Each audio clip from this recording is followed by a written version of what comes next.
So one tenant's not playing, their two will cover Yeah. my loss for me. Well, what I've been specifically looking at too is like DSCR loans. I think I've talked to you a little bit about them. We haven't Absolutely. explored it yet, but it's something that's becoming more and more actually trending amongst Absolutely. amongst investors because it's a no income credit check, like type loan. DSCR, debt service coverage ratio. Right. So that means that if the house rents up for what my payment is, cool, the bank's happy.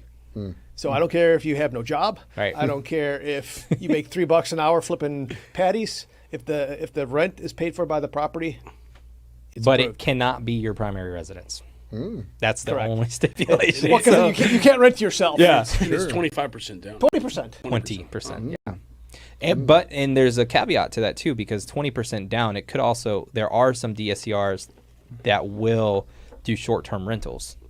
Now, is this hard money or is this coming from No, an this institution? is coming from. It's considered non-qualified mortgages. So qualified mortgage is something that's backed by the federal government. It meets all the boxes after they passed the Mortgage Reform Act in 2008. There's Right. a bunch of different things that go into it. Right. So this is still a bank product, but it doesn't check those boxes, so it's considered non-qualified.